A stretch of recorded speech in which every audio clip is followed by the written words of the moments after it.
एक शहर में औरतों के नाखून गायब होने की घटनाएं हो रही थीं। जैसे ही रात होती, एक चुड़ैल आती और जिस औरत के नाखून लंबे और सुंदर होते, उन्हें चुरा लेती। किसी को कुछ समझ नहीं आ रहा था कि ऐसा हो क्यों रहा है। एक बार सब लोग रात में सो रहे होते हैं।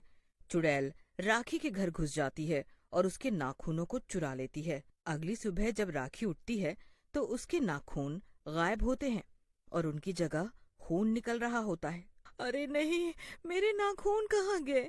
और ये खून, आह, आह, कितना दर्द हो रहा है। अरे राखी, क्या हुआ? और ये तुम्हारे नाखूनों से खून कैसे निकल रहा है? देखो ना, पता नहीं ये क्या हो गया है। मेरे कितने सुंदर नाखून थे। मैंने कल ही पार्लर से इन्हें सुंदर सजवाया था और ये क्या हुआ मुझे नहीं पता। मैं तो आराम से सो गई थी, तब तो ये ठीक थे। राम को कुछ भी समझ नहीं आता कि राखी के साथ क्या हुआ। राम अपने दोस्त रोहन के घर जाता, उससे इस बारे में बात करता है। उसकी बीवी चमेली बहुत ही सुंदर होती है और उसे सजने संवरने का बहुत शौक होता है। अरे भैया, आप आओ आओ, भाभी को भी ले आते, अकेले अकेले ही आ गए। नहीं, उसकी तबीयत कुछ ठीक नहीं है। क्यों भाई, क्या हुआ भाभी को? राम उसे सारी बात बताता है। हाँ यार, कल भी एक दोस्त मिला, वो भी यही बता रहा था। पता नहीं आखिर क्या हो रहा है। चमेली, तुम भी ध्यान से रहना। हम्म। अजी, क्या कह रहे हो? मुझे तो अपने बालों, नाखूनों और अपने शरीर की हर एक चीज से बहुत प्यार है। डरो नहीं आप, मुझे कुछ नहीं होगा।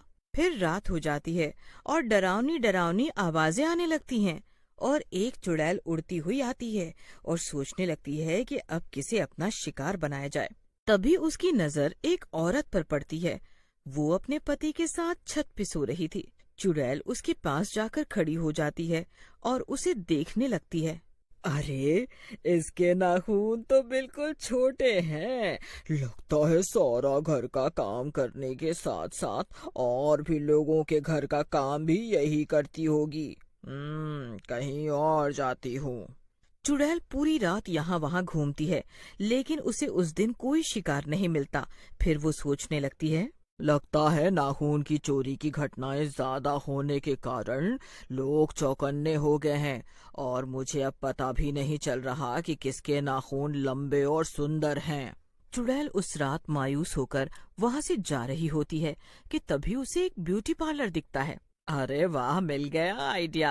अब मैं इस ब्यूटी पार्लर पे ही ध्यान रखूंगी और जो औरत यहाँ से अपने नाखूनों को सही करा के निकलेगी, उसी को अपना शिकार बना लूंगी। फिर अगले दिन चुड़ैल ऐसा ही करती है। रीमा ब्यूटी पार्लर से सज संवर कर निकलती है। वो औरत और उसके नाखून बहुत ही सुंदर लग रहे होते हैं। चुड़ैल उसे देख लेती है और फिर आधी रात होते ही उसके घर पहुंच जाती है और उसके नाखून चुरा लेती है। रीमा के हाथों से खून निकलने लगता है और दर्द से उसकी नींद खुल जाती है। हे भगवान, ये चुड़ैल अंदर कैसे आ गई? अरे अरे, मर गई रे। इस नास बेटी ने तो मेरे नाखून ही ले लिए। आज ही मैंने इन्हें इतना सुंदर सजवाया था। तभी चुड़ैल चली जाती है। अरे रुक जा नास मिट्टी, कहाँ जा रही है? मेरे नाखून लेकर उड़ी जा रही है। अरे रुक जा, मैं तुझे नहीं छोड़ूंगी। वो चुड़ैल का पीछा करती है, लेकिन चुड़ैल कहीं गायब हो जाती है। तभी उसका पति राहुल भी वहाँ आ जाता है। अरे क्या हुआ रीमा, तुम यहाँ चिल्लाते हुए क्यों आ गई? अजी देखिए ना, चुड़ैल मेरे सारे नाखून ले गई। अब मैं क्या करूँ? तुम ठीक तो हो ना? चुड़ैल ने तुम्हें और कोई नुकसान तो नहीं पहुंचाया? चलो, कोई बात नहीं, अभी तुम चुप हो जाओ और अब चलो यहाँ से। वो चुड़ैल फिर से ना आ जाए, यहाँ हमारी जान को खतरा है। अगले दिन ये बात पूरी सोसाइटी में फैल जाती है कि रीमा के नाखून चुड़ैल ले गई। रोहन और बाकी के आदमियों को अपनी अपनी बीवियों की चिंता होती है और वो अपने घर जाकर अपनी पत्नियों को ध्यान से रहने को बोलते हैं। अरे आप डरो मत, मुझे कुछ नहीं होगा, मैं अपना पूरा ध्यान रखती हूँ। फिर रोहन वहाँ से चला जाता है और राहुल से जा मिलता है। अरे राहुल भाई, भाभी के बारे में पता चला, बहुत बुरा लगा, लेकिन ये सब कर कौन रहा है वो नहीं समझ आ रहा। हाँ यार, क्या करूं, जब से रीमा के नाखून गए हैं उसने तो रो रो कर पूरा घर सर पे उठा रखा है। तुम भी भाभी का और अपनी बहन पिंकी का ध्यान रखना।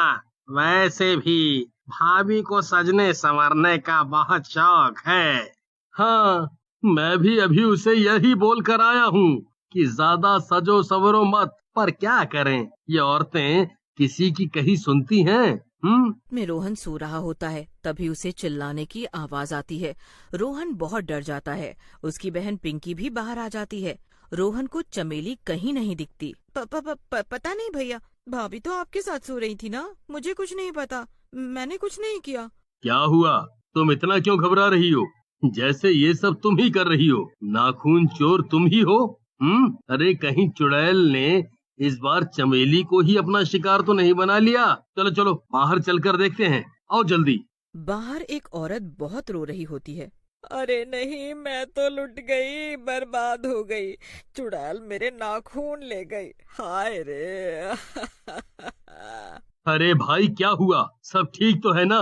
नहीं रोहन, कुछ भी ठीक नहीं। आज इन भाभी के वो चुड़ैल नाखून ले गई, बहुत बुरा हुआ इनके साथ भी।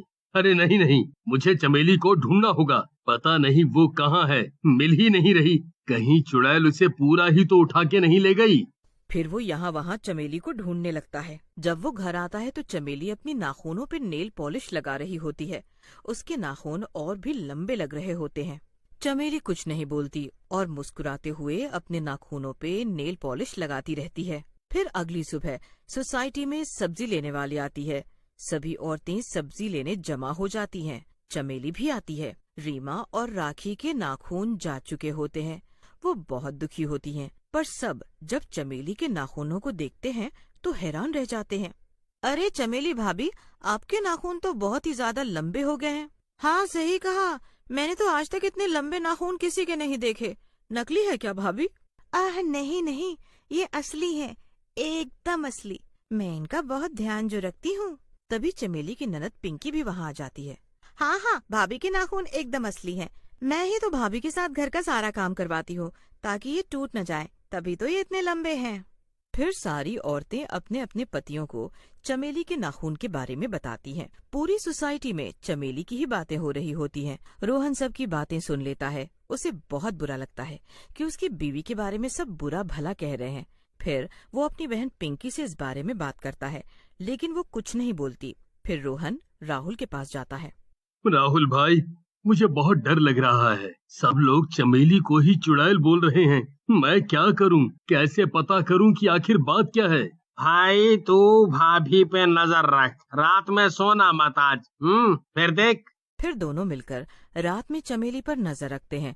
आधी रात होते ही अजीब अजीब सी आवाजें आने लगती हैं और चमेली उठ जाती है और तड़पने लगती है और देखते ही देखते वो एक भयानक चुड़ैल में बदल जाती है।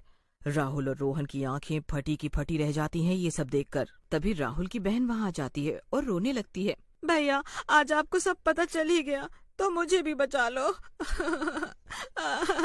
भाभी वो चुड़ैल है जो सबके नाखून चुरा रही है और मुझसे डरा धमकाकर सारा घर का काम करवाती है ताकि उनके नाखून टूटे नहीं और लंबे होते जाएं। उनकी शक्ति उन नाखूनों में है, अगर वो कट जाएं तो भाभी चुड़ैल के साए से मुक्त हो जाएंगी।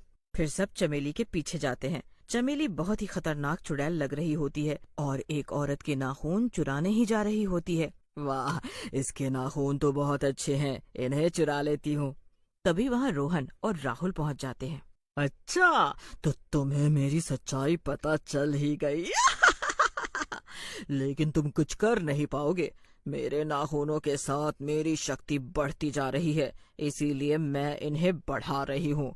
बस आज ये आखिरी शिकार है, उसके बाद तुम्हारी चमेली का शरीर मेरा हो जाएगा और मैं सबसे शक्तिशाली चुड़ैल बन जाऊंगी। तभी पिंकी और औरतों को ले आती है।